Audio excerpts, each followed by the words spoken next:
welcome back, and we're still with Breakfast Show, and now it's time to discuss social media and its effect on the society, especially now that the Egyptian parliament is expected to start discussing means of regulating the social media like Facebook and Twitter, if it's going to harm, in case of harming the national security. After one of our MPs addressed that issue, and he mentioned in one of the parliament's meetings that actually now the social media has exceeded or passed its red tape. And joining us in the studio to shed more light on that topic is Miss Dina, and she's social media specialist as well as telecommunications specialist. Welcome with us. Welcome, thank you.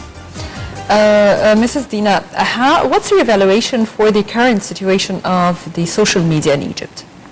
Well, since January 2011, the social media has been very effective and touches each and every one in the Egyptian society on all different levels. You'd be surprised who has smartphones, and almost everybody has now smartphones and uses them to communicate and share news of his own or posts and so on. So it really is powerful, and it reaches everybody, which is different from like 5 years ago or more. People weren't really that involved in social media, but today it's really, really important. Well, do you feel that actually the social media has passed its red tape, and some, not everybody of course, but some of the users are or might be endangering our national security with what they post? Well, it is definitely the content people are sharing affects the mentality of everybody, and with every share it gets wider spreaded, and then being wider spreaded makes people believe it even more. So if it's false news, it's gonna be very effective and it's gonna be harming. So are you with the law that the parliament now is discussing to prevent or to regulate the social media? Actually I'm not, because social media is like every other aspect in life. It's like the television, press, or whatever. If people are going to harm the national security, it's going to be tackled as if they are spies or they are criminals or whatever. It's not really related to social media itself. Social media is just a new platform, that's all. But it actually is related to like whatever the national security relates. Well, and we've seen what happened in the United States when a wrong statement was written on Facebook. They addressed it as a national security issue. Now, how can the government not censor, but is it easy for us to supervise the social media, especially that it's quite wide? That's millions and millions of people.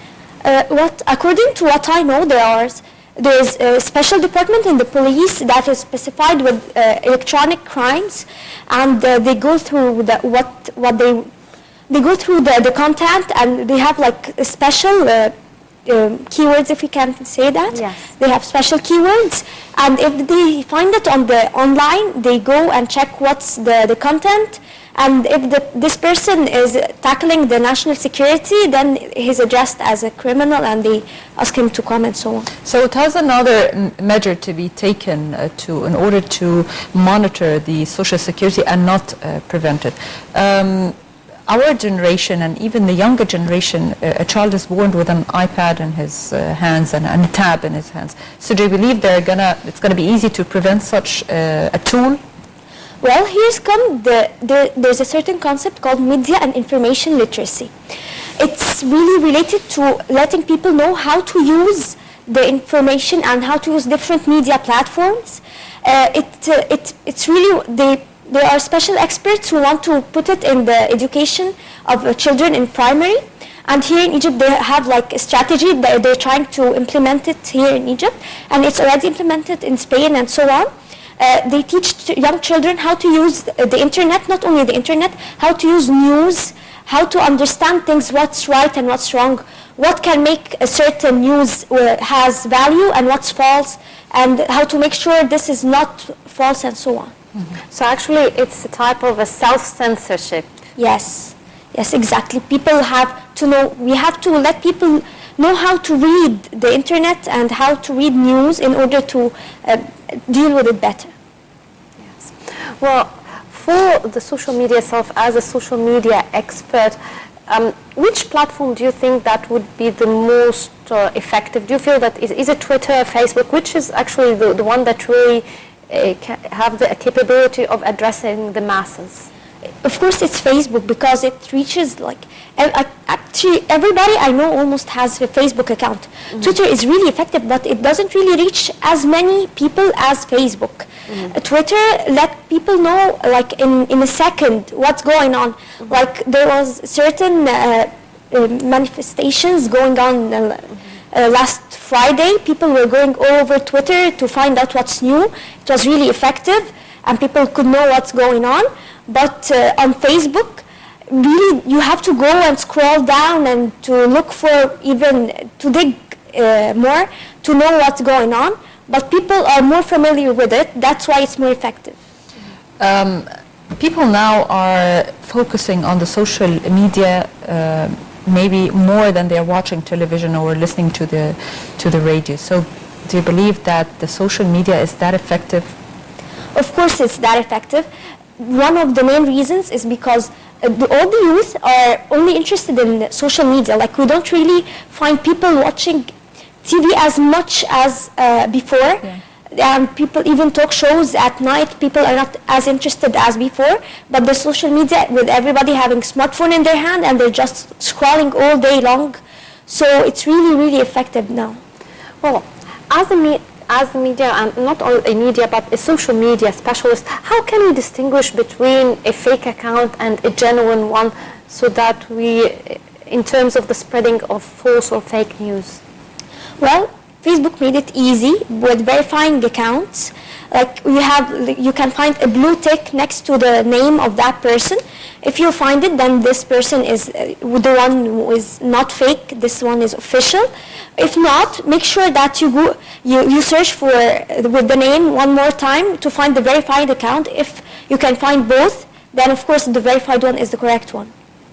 Nowadays, if you are in the metro, if you are in a place visiting people, everyone is now on his phone and is not listening to other, because he's in his own world.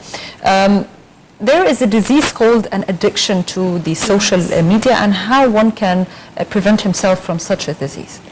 Here's come again the value of knowledge. People should know how to use social media in order not to obsess about it. Social media is here to help us, to entertain us, not to take over our lives. People now, even with their friendships, with their relationships, or whatever, everybody's just texting. This is definitely wrong. Face-to-face interactions are really, really important, because only with face-to-face interactions you can feel the human being in front of you you're talking or communicating with. And this is really important for us as human beings. We should not neglect this. So are you taking in consideration these aspects that you're saying? Like when you sit with your friends, do you ignore your phone and you sit with them? I do, actually. When I actually have my phone on silent all the time, so that I can only choose by my own hands to take it and see what's going on. If I'm sitting in a society or having a conversation, I definitely choose to leave it like far from my hands also as well, in order not to take it and disturb the situation. Okay, if you are a member of a parliament now and they are discussing such a law, what will be your advice? Well, my advice will be to just stick to the current law, the electronic laws, and it's an international one. It's very effective, and it really reaches what the main purpose of what they're going through. And if they want, actually putting another law, a new law, will make people feel more censored. And there's already a lot of the feeling of censorship, even if it's here, if it's not, but the feeling of censorship already exists. So making a new law will only make it will make this feeling of censorship even more.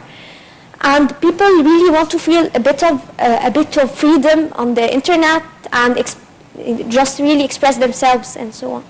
Now, as a lecturer and the specialists in social media, now, when you talk to others about it, what's your main tip that you give them? Well, know how to use it. Don't just go through it and believe everything you see there. Know what's the value, the main information, how to verify these facts, Don't take news for granted. Look for different sources before actually believing the news itself, because if not, it's gonna be false. If only one news outlet says this news, it's false probably.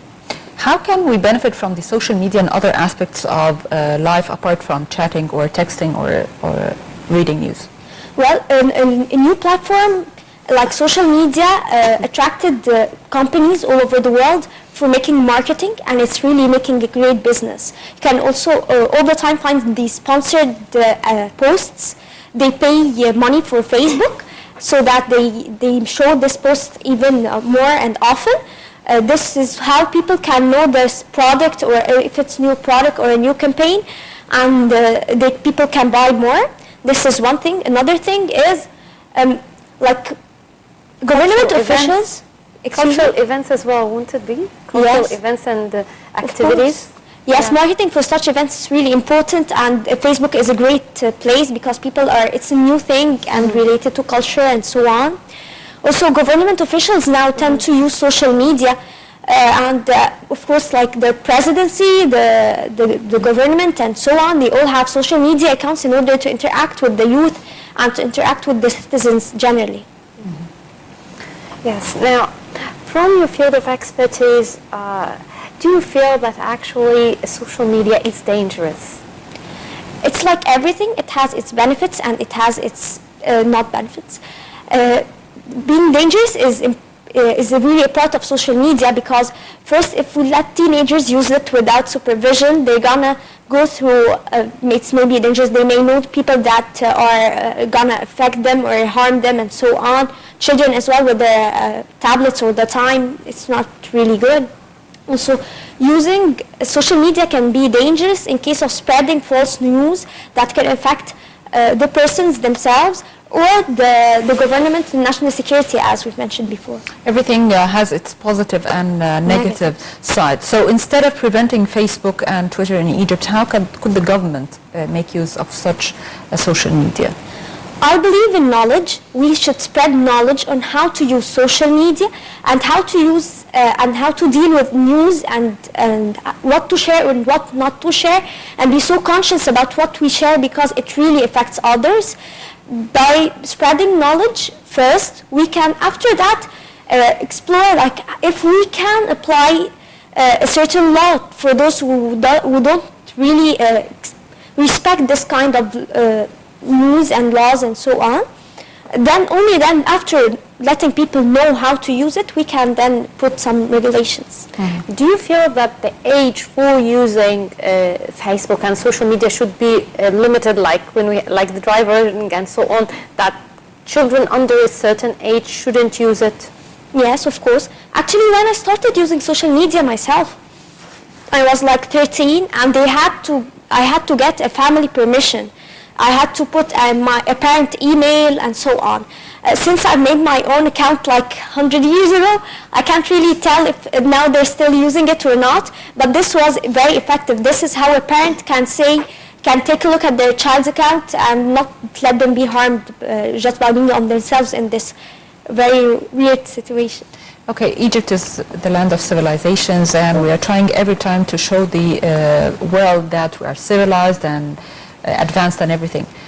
Do you believe we will harm our reputation if the world knows that the internet in Egypt is, the social media in Egypt is prevented?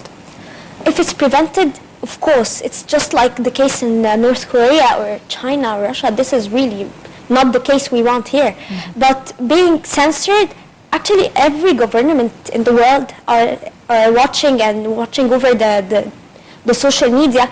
And like a year ago when Snowden and the WikiLeaks and all this stuff happened, we know that the CIA were spying on really important officials in the EU and so on.